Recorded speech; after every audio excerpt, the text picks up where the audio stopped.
Boogie in trouble with Reddit, PewDiePie unblocked from Roblox, and Blizzard lays off over 700 people and claims record profits. All today on Shot to the Point News.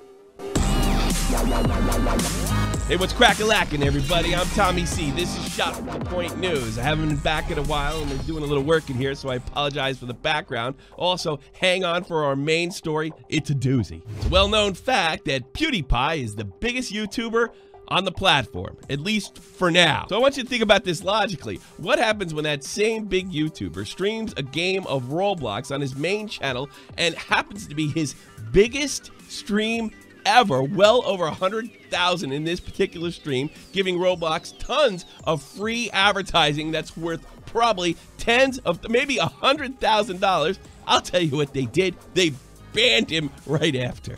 Roblox did a nuke. Yeah. Pewds responded to his situation with a video highlighting the whole situation. The only explanation he had been given at the time that he was banned for redirecting people to inappropriate content. Now, that message was supposedly written by a staffer at Roblox, but is yet to be independently confirmed.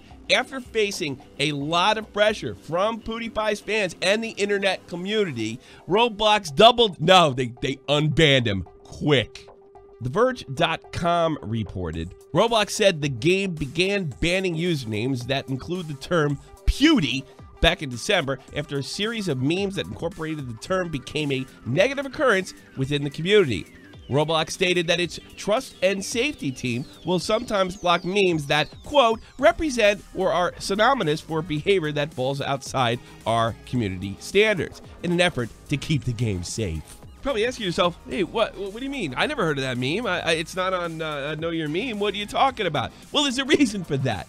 The explanation is more than likely bullshit. Because if you do some digging around on Pewdie meme controversies, or maybe an incident where somebody was using the meme and got in the past, you're not going to find it. It's scarce, let's say. That's putting it kindly. Sort of like scarce. So, you want an explanation on why Roblox did what they did? You want, I don't know, an editorial? You want my opinion? I think it's really simple. Internet pressure made Roblox out. About that time. I don't have a watch. Nobody has a watch anymore. That's right. It's time to get mad at Boogie for something he said. It's switching out, bro. Am I allowed to do this? Right, are your parents still alive by chance? Here we go. Ready? Yeah. Ew. What the hell is this? Out of here, Alex. And are your parents still together? No. Okay, all right. So maybe I should take point then. What?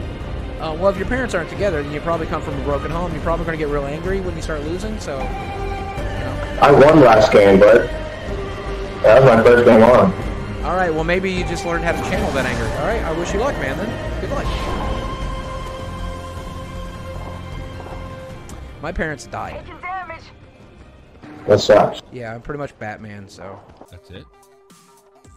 That was it. Enough to get Reddit all upset with Boogie. A Dextro article made on him. He even responded to a tweet that I made complaining of the fact that this is some pretty lame overreaction outrage. See, I think everybody's missed the point. What is actually outrageous is just how cringy and bad the joke was. It fell flat. Boogie told a joke, and it fell flat. And, oh, big surprise, the fan that he was streaming with wasn't even mildly offended. But leave it to the internet to get offended for you. Well, you know that we're so fair and balanced here at Shot from the Point News. I'll attempt to give the other side, you know, to the outrage monkeys out there. As we all know, Boogie has made his personal life center stage on his channel. It's a big part of his channel. And he doesn't necessarily take kindly to people talking about his broken, dysfunctional home. Judge. He also in the past has defended some of Anita Sarkeesian's position. He flip-flopped a couple times after that. And he was really critical of the quartering after he was thrown out of the Magic community. And initially, he seemed to be okay with that because Jeremy Hamley made a crack about a cosplayer. So I get it. He's an easy guy to hate. Really flippity-floppity when it comes to, I don't know, drama that he's in. Hell, he might have flipped his position 6 times by the end of this recording. So again, yeah, I get it. He's been a bit hypocritical about, you know, people making cracks about certain things. There's certain things that are unacceptable or not okay. But let me pose this to you, Mr. I'm Angry at Boogie, for being hypocritical. If you're one of these people, like me, that are sick of the internet flipping out over jokes, and that's what it was at the end of the day, just a cringy joke that fell flat, maybe you should cut him a little slack. Hell, maybe he's grown. Maybe he looks back at the Jeremy Hanley situation and says, Jesus Christ, I'm kind of telling people to censor themselves. Or maybe he looks back at the Anita Sarkeesian case and says, Jesus Christ, I sound like a big idiot. Well, here's the thing. It doesn't help your case that Boogie gets a bunch of hate outrage flown his way. It's not going to solve the problem. In fact, it's just going to keep circling around, circling around, circling around. And that means you, the person that can't stand people freaking out over jokes, will never win. It'll never go away. The only thing that'll ever happen is you'll get the guy that's a hypocrite. You're going to get the guy that told the joke. Oh, wait a minute. I was in this because I was against people getting in trouble or being outraged over jokes. All you do is keep the cycle going. Hey, I just noticed something. Boogie is the fat guy from Apex Legends. Fantastic news coming out of the gaming world. Blizzard has boasted record profits for their entire company. They've never made more money. That's fantastic. And then they went on to fire almost 800 employees. It appears while they had the best year in company's history, they actually undershot their projected goals. And now, grown-up words that nobody likes to hear with Tommy C. This is just a corporate and business reality. When management sets a goal for you, it doesn't matter if you're in the gaming business or anybody else, and it doesn't matter how much the company profits. If you fail to meet that goal, there will be firings. Whether you're a painter, you're selling paint, or you're selling anything else, if those goals aren't met, you're gone. It's just the way it works. It's not fair. It's why I wouldn't want to work in the corporate world, but that is just how things go down. Not just for Blizzard, for absolutely everybody. But that doesn't mean management can't pay too. Bobby Kotick. Boy, no wonder that guy's pissed off. Look at his name. Shut up. I know it's Bobby Kotick, but Kotick's funnier. Mr. Kotick leads the people that sets these goals, and there's no reason that they can't be held accountable for setting the goals much too high with the staff that they had. The GDC, Gaming Workers Unite, have started the hashtag #FireBobbyKotick. They write, upending 800 workers' lives while raking in millions in bonuses for you and your C-suite buddies isn't leadership. It's theft. We, the workers of Activision and their friends, have had enough. Join us in saying it's time to hashtag #FireBobbyKotick. And as the official spokesperson at Shot from the Point News, I can tell you, we speak as one, the entire news team, everybody involved, when we also say, fire Bobby Kotick. And as boss from the Shot from the Point News, Willie, you're fired for getting me demonetized. Video's gonna get demonetized. Not my channel. Now, our feature story. I think in order to tell this story correctly, I have to risk demonetization, possibly worse, and I am going to play the entire clip. A little bit of warning, it's not bloody, but it is intense. Here it is. And to make it clear, the victim's injuries are not life-threatening. He said he was going to shoot me dead if I moved, everybody.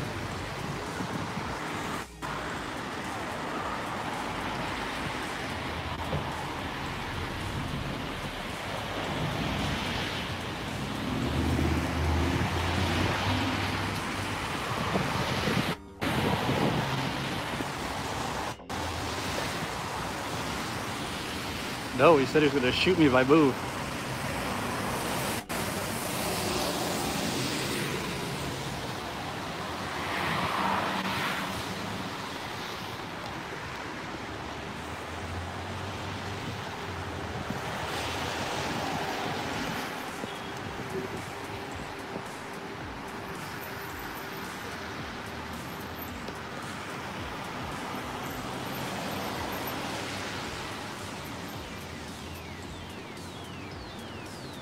I'm on Beverly Boulevard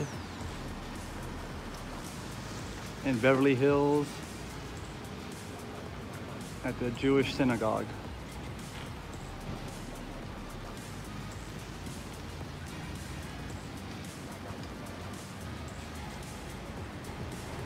Cross street is the Grove. Cross street is the Grove.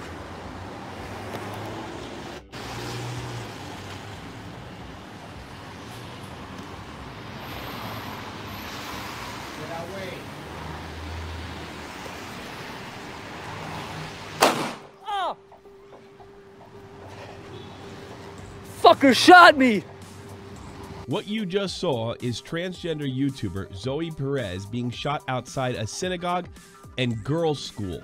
Perez, who is otherwise known as Furry Potato on YouTube, uploads content to the channel that mostly consists of keeping an eye on police officers by filming them. The Furry Potato channel sees itself as a sort of watchdog for people in uniform. Perez has also been known to film outside military recruiting stations as well as with, as you can see here, security guards. Back in June, the activist was arrested for allegedly making threats to United States Marines at a Marine recruiting center. Just prior to that arrest, she was quoted as saying, after she was asked if she was okay by Valencia PD, "I'm fine, I'm just really embarrassed by our armed forces." She seemed to be very concerned or upset the fact that several armed forces recruiting stations were directly across from each other in Valencia. I'm just really embarrassed for our armed forces right now, sir. Okay, what's going on? Oh, I went over there to do a story on the, because I've never actually seen where they have all four lined up. Normally it's one individual at a time. Oh, take my picture, great. The offices? Yeah. Oh yeah, normally they're separate. The reason I'm giving you the background story on Furry Potato, I want you to get a strong idea what the content contains that she's trying to produce via live stream. But let me make this 100% clear. That doesn't mean you can shoot her. The security guard in this situation, who has been identified as Eden Zayla Grunfeld, has been arrested for felony assault with a deadly weapon. Clearly, the Furry Potato posed no threat to Grunfeld, the synagogue, or the girls in that school. And no, warning shots aren't legal. They're not a thing. And if they are a thing somewhere out there in hillbilly land America, they certainly aren't a thing in a public street in the San Fernando Valley. So to wrap this thing up, Mr. Grunfeld, some big, big trouble. Also, it might be worth noting, no matter what SJW I offend, if a guy is threatening to shoot you, it might not be a good idea to agitate him. He said he was gonna shoot me dead if I moved, everybody. Because there might be an offhand chance that he's crazy. Now, I understand the Furry Potato's activism, and I'm not necessarily against it. Holding police and people in uniform, certainly people with guns, accountable is a good thing. It's not a bad thing. But what also isn't a good thing is just to be an agitator. I've come to the conclusion after watching some of her content that she is nothing more than an agitator, not a free speech advocate, not a watchdog, just really a pain in the ass. He said he was gonna shoot me dead if I moved, everybody. There's your cue to go. Because that guy's crazy. All right, that's all we got for you today, but I want to let you know a couple things. State of the Union, so to speak. Big shout out to Nick DeOrio, Illuminati, who's well on her way to 100K, and Willie Mack Show for being host here on Shot from the Point News. And also want you to know, we're looking for more Shot from the Point News uploaders. Yeah, that's right. Either Shot from the Point News, or if you want to be a part of Shot from the Point Rewind, where we do highlights of the podcast, I'm looking for you. That means make a video, make your best either rewind or Shot from the Point video, and then hit me up on Discord, upload it, and I'll let you know if I'm interested. It's a high bar, so make your best stuff, but we are definitely looking for more people. Comrade needs help on Shot from the Point Rewind. I also wanted to let you know that I did promise that we're going to do shorter stories. I guess I'm going to rip off Memeology with a text. No, I'm not going to rip off Memeology with a text, but I do like the idea of doing single video stories, maybe 2 or 3 minutes, to keep you all updated. Also, I think it helps the channel's health to get more content out there. So I am going to roll back on streaming games, which I really, really love to do, but let's face it, nobody's watching my gameplay. Maybe some banter, but my gameplay is, yeah, I'm not doing ninja stuff. I'm not doing it. It's just not happening. I'm not that good. I just like game streaming because, well, if there's one thing that I do for the love of doing it, it's definitely game streaming. It's not about the money. But I do want this channel to grow, and I'm going to probably roll back the game streaming think more about doing commentary videos and definitely more short news videos, as well as the weekly end show. So I thank you all for sticking with us. Hope you spread the word. Like, share, comment. That's the stuff that gets stuff in the recommendeds. If you do that, like, if you haven't been here before, click the subscribe button and the bell button, because you're going to be getting a lot of more notifications, because I'm going to put a lot more effort into it. I leave you all with a wonderful moment, and this comes from Mr. Epsilon, and it's called Mr. Epsilon Meets a Spider. Thank you. Have a great one. Couple 10 million players or something? Fucking fuck! Yes, I do. Dude, what the fuck? A spider just landed on my fucking hand! I don't know where it went! Fuck! Shit! Holy fuck, that was big! My dick's a big dick, that Jake Paul. I've been moving bricks like I'm